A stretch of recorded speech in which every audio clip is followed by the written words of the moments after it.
अस्सलाम वालेकुम my YouTube family, कैसे हैं आप लोग। उम्मीद करती हूँ आप लोग अच्छे होंगे। तो आज मैं फिर से एक नई वीडियो लेकर आ गई हूँ। तो वीडियो आपको बहुत पसंद आएगी, तो वीडियो पूरी देखिएगा। वीडियो देखकर आपका ईमान ताज़ा हो जाएगा, इसलिए वीडियो आप लोग पूरी देखिएगा। तो आज की वीडियो है कब्र के अंदर क्या क्या होता है मुर्दों के साथ, तो इस बारे में आज की वीडियो है। तो चलिए मैं वीडियो स्टार्ट करती हूँ। बिस्मिल्लाहिर्रहमानिर्रहीम। जब मुर्दे को कब्र में लिटा दिया जाता है और मिट्टी डालने लगते हैं तो मुर्दा देख रहा होता है, और जब मिट्टी डालकर जाने लगते हैं तो मुर्दा उसके कदमों की आवाज़ सुनता है। जब मुर्दे को कब्र में दफनाकर जा रहे होते हैं तो मुर्दे की घबराहट बढ़ जाती है, बेचैनी बढ़ जाती है। कब्र के अंदर इतना अंधेरा होता है कि उसका हाथ भी उसे नहीं दिखता। सख्त तारीक कब्र रोशनी का नामो निशान नहीं होता। जब मुर्दे को दफनाकर लोग चले जाते हैं, उसके बाद दो फरिश्ते काली और नीली आंखें वाले आते हैं और उससे सवाल जवाब करते हैं।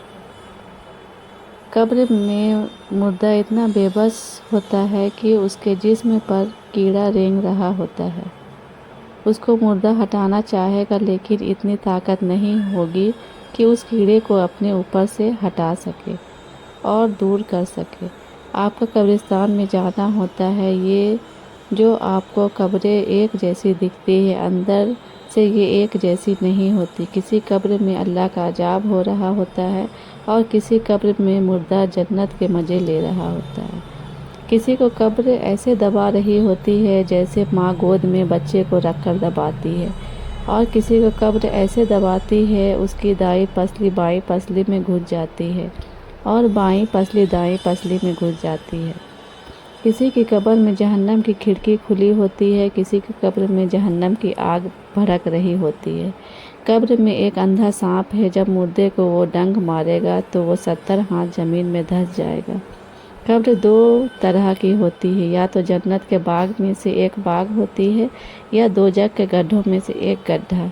कब्र में 3 सवाल होंगे। फरिश्ते पूछेंगे तुम्हारा रब कौन है। जो नेक होगा वो कहेगा मेरा रब अल्लाह है, और जो बुरा होगा वो कहेगा हाय अफसोस मुझे नहीं पता। फिर फरिश्ते दूसरा सवाल पूछेंगे तुम्हारा दीन क्या है। जो नेक होगा कहेगा मेरा दीन इस्लाम है, और जो बुरा होगा कहेगा हाय अफसोस मुझे कुछ नहीं पता। फिर फरिश्ते तीसरा सवाल पूछेंगे। नबी सल्लल्लाहु अलैहि वसल्लम का चेहरा मुबारक दिखाया जाएगा और फरिश्ते पूछेंगे ये कौन साहब हैं। जो नेक होगा वो कहेगा ये तो हमारे प्यारे नबी सल्लल्लाहु अलैहि वसल्लम है, और जो बुरा इंसान होगा उससे फरिश्ते कहेंगे ये कौन साहब है, इनके बारे में क्या कहते हैं। तो कहेगा हाय अफसोस मुझे नहीं पता। जब मोमिन बंदा फरिश्तों के सही जवाब दे देता है तो उसकी कब्र में जन्नत की खिड़की खोल दी जाती है और जन्नत की खुशबू आती रहती है। और जब काफिर बंदा फरिश्तों के सवाल के जवाब नहीं दे पाता है तो उसकी कब्र में जहन्नम की खिड़की खोल दी जाती है और उससे गर्म लू आती रहती है और जहन्नम का बिछौना बिछा दिया जाता है और उस पे अजाब शुरू हो जाता है। अजाब देने वाला फरिश्ता अंधा, बहरा और गूंगा होता है। जब मोमिन बंदा फरिश्तों के सही जवाब दे देता है तो उसके सामने जहन्नम की खिड़की खोली जाती है। तो फरिश्ते कहते हैं अगर आप मेरे सवालों के सही जवाब ना देते तो तुम्हारा ठिकाना ये होता है। जब काफिर बंदा फरिश्तों के सवाल का जवाब नहीं दे पाता है तो उसकी कब्र में जन्नत की खिड़की खोली जाती है और फरिश्ते कहते हैं कि देख तूने क्या खोया है। अगर तू दुनिया में अल्लाह पर और उसके रसूल पर ईमान ले आया होता तो एक अकामत पर अमल करता तो तेरा ठिकाना यही जन्नत होता। फिर मोमिन बंदे की कब्र को 70 गज चौड़ी और 70 गज लंबी फैला दी जाती है और उसकी कब्र में जन्नत की खुशबू आती रहती है। اور کافر بندے کی قبر کو تنگ کر دیا جاتا ہے تو اس سے اس کی پسلیاں ادھر کی ادھر ایک دوسرے میں گھس جاتی ہے اور اس کی قبر میں جہنم کی آگ کی گرم لو آتی رہتی ہے۔ جب مومن بندے کی قبر کو 70 گز چوڑی اور لمبی کر دی جاتی ہے تو جنت کی خوشبو آتی رہتی ہے اور وہ کامیاب ہو جاتا ہے تو وہ فرشتوں سے کہتا ہے کہ مجھے جانے دو، میں اپنا حال اپنے گھر والوں کو بتا کے آؤں کہ میں کامیاب ہو گیا ہوں۔ تو فرشتے کہتے ہیں اس کی اجازت نہیں ہے، آپ آرام سے سو جائیں، اب آپ کو آپ کا محبوب آ کر جگائے گا۔ وہ آرام سے سو جاتا ہے اور برے بندے کا بہت برا حال ہوگا، اس کی قبر میں اس کے نیچے جہنم کا آگ کا بچھونا بچھا دیا جائے گا اور عذاب دینے والے فرشتے آئیں گے، اس کی قبر میں سانپ بچھو مسلط کر دیے جائیں گے۔ وہ گج اتنے وزنی ہوں گے کہ سارے جن اور سارے انسان مل کر اٹھائیں گے تو اسے نہیں اٹھا سکیں گے، اور اگر اس گج کی کسی پہاڑ پر مار دیا جائے تو پہاڑ ریزہ ریزہ ہو جائے، پہاڑ مٹی بن جائے۔ جب وہ گج فرشتے برے بندے کو ماریں گے تو وہ 70 گز زمین میں دھس جائے گا، فرشتہ پھر اسے نکالیں گے، پھر ماریں گے، ایسے ہی قیامت تک چلتا رہے گا۔ ایک فرشتے کے ہاتھ میں بہت بڑا وزنی پتھر ہوگا، وہ اسے مارے گا تو اسے چہرہ چٹنی بن جائے گا اور پتھر دور جا کر گرے گا۔ فرشتے اس پتھر کو اٹھانے جائیں گے تب اس کا چہرہ پھر صحیح سلامت ہو جائے گا، پھر ماریں گے پتھر، ایسے ہی قیامت تک چلتا رہے گا۔ سانپ بچھو الگ ڈس رہے ہوں گے، بہت برا منظر ہوگا۔ حضرت ابو سعید خدری رضی اللہ عنہ سے روایت ہے کہ نبی کریم صلی اللہ علیہ وسلم نے فرمایا، قبر میں کافر پر ضرور 99 اژدہے مسلط کر دیے جائیں گے جو قیامت تک اسے ڈستے رہیں گے۔ ان کے زہر کا یہ عالم ہے کہ ان میں سے ایک بھی زمین پر پھونک مار دے تو زمین بالکل سبزی نہ اگائے۔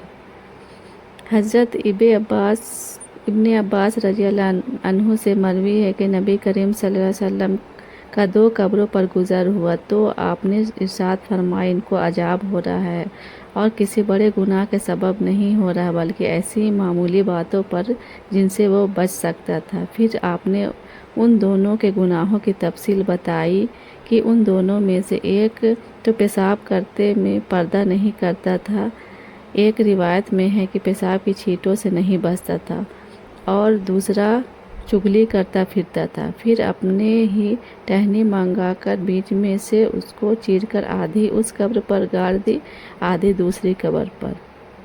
جب میت کو قبر میں رکھا جاتا ہے تو قبر کہتی ہے، انسان تجھ پر افسوس ہے، تجھے میرے بارے میں کس چیز نے دھوکے میں ڈال رکھا ہے؟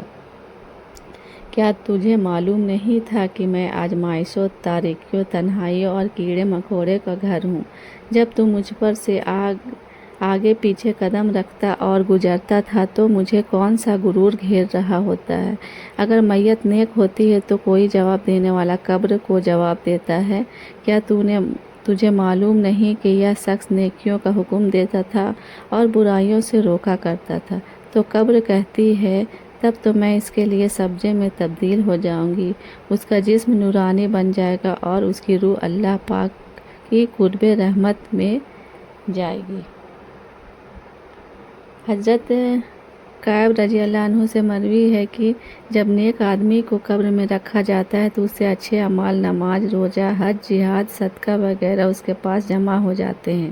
جب عذاب کے فرشتے ان کے پیروں کی طرف سے آتے ہیں تو نماز کہتی ہے، اس سے دور رہو، تمہارا یہاں کوئی کام نہیں۔ یہ ان پیروں پر کھڑا ہو کر اللہ پاک کی لمبی لمبی عبادت کرتا تھا۔ پھر وہ فرشتے سر کی طرف سے آتے ہیں تو روزہ کہتا ہے، تمہارے لیے اس طرف کوئی راستہ نہیں، کیونکہ دنیا میں اللہ کی خوش ندی کے لیے اس نے بہت روزے رکھے۔ فرشتے اس کے جسم کے دوسرے حصوں کی طرف آتے ہیں تو حج اور جہاد کہتے ہیں کہ ہٹ جاؤ، اس سے اپنے جسم کو دکھ میں ڈال کر اللہ تعالیٰ کی رضا سے حج اور جہاد کیے۔ تو آج کی ویڈیو آپ کو کیسی لگی؟ تو ویڈیو اچھی لگی ہو تو میری ویڈیو کو آپ لوگ زیادہ سے زیادہ شیئر کریں، لائک کریں۔ ملتی ہوں نیکسٹ ویڈیو میں، تب تک کے لیے اللہ حافظ۔